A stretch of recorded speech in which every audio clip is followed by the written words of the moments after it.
ladies and gentlemen, I'm just coming on today to show you a new book folding pattern. This is a brand new pattern. It's been developed by a lady I know called Brenda Howarth Horton, who I speak to through a book folding forum that I discovered on Facebook. And how this pattern came about was I saw a beautiful garden sculpture picture on Facebook, and to me the garden sculpture, it was made out of logs and it looked like a great big flower bouquet, and the logs were the handle of the bouquet, and to me it just looked like a book fold. So I sent the picture to Brenda and I said, do you think you could turn this into a pattern? And she said, leave it with me. And probably about half an hour later, knowing Brenda, she'd done one and she put it up and she developed the pattern and she decorated it all to look like a poser, just like the photo that I'd sent her, and it looked awesome. And I've been waiting a few weeks to show you this pattern because I've been so busy I haven't had time to do any videos. So I'm going to quickly show you it. So this will be a poser, okay? A wedding bouquet, a bridesmaid poser, or just like a bunch of flowers. You could use it as a birthday present. Book fold, okay? I've got to try not to say okay all the time, because apparently I say okay an awful lot in my videos. So I do apologise if I say okay a lot. Right, so what we do is we get in the top corner here. I've got this video should come out facing the right way around, hopefully. So we just get in the top corner of the book and we are folding it in towards the spine to make a triangle. Okay, there we go again, right here. I'm not going to say okay.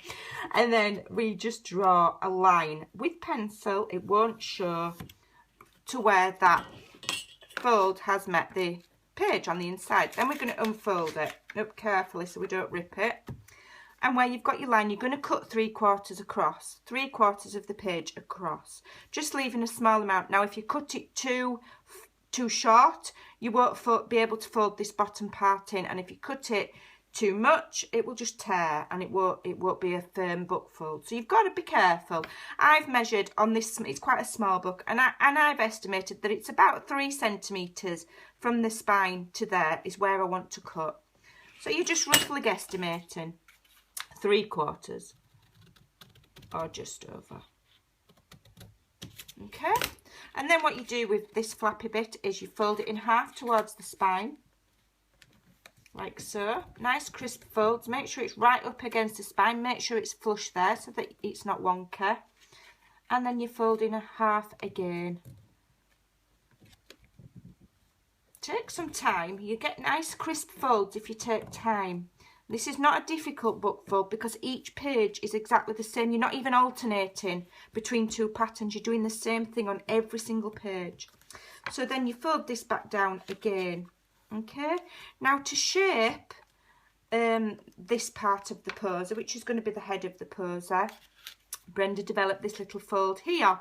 Now you need to measure this as you're folding to make sure that this is the same and consistent throughout, so you get a nice sharp, you know, pattern, so it's consistent and not kind of like all over the place. But you are going to decorate it, so you know, don't worry about it too much. You don't need to be anxious about it, but you know, it's nice. So what I do is I'm going to fold this bit over just straight across like that, but I'm going to make sure that each time I fold that the length of that fold is about 2.5 centimetres, and then that way I can be sure that they're all more or less the same, you know, roughly. But any indiscrepancies, you can always hide it with your decorating. It's not that big of a deal. Some of the patterns that are words, some of the really elaborate patterns that I see, you've got to be quite precise or else you can't tell what they are, you know, and those are for the more experienced book folders. I'm not terribly experienced. I like the easy patterns because I enjoy decorating them as much as folding them. Probably more so. Okay, so that's what you do. And I've just got these little bulldog clips to keep them out of the way. I'm going to show you one more time. Right, very quickly. Okay, so top to the centre. Quite a common fold. Crease. draw your line. Where's my pencil gone? Draw your line across. Again, try and get it straight, you know, don't be cutting it wonky and all over the place. As straight as you can, and then make your cut nice. I mean, if you're doing it for a gift, you want to take some time. You don't want to be just throwing things together. Attention to detail shows. You know, you can tell crafters that take the time over things and think about things and do things carefully and put thought into the work, because it shows. And, you know, time doesn't really cost anything, does it? And it can make the difference between just, you know, doing a project and a project looking really stunning. And if it's a gift, the least you can do is put extra bit of time in. So with this bit that you've folded, the flap, again, like I say, fold it in half and then fold it in half again, and that's that bit done. And then you come back here, and again you measure this tiny flap that you're just going to fold straight across, so it's another little triangle, and you want it to measure about 2.5 centimeters in length. Well, that's what I'm doing on mine. You might change your measurements, but what I'm saying is, again, have the consistency of the measurements the same throughout the fold.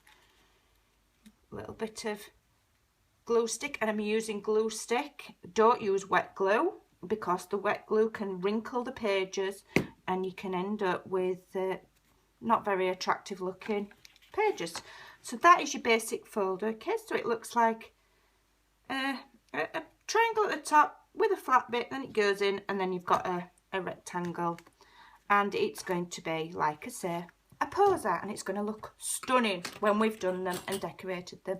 So I'll come back on when I finish the entire fold, so you can look at the shape of how it looks, and I'll begin the decorating process, and then I shall come on and I shall show you the completed decorated one, which I'm going to do in the style of a shabby chic wedding bouquet.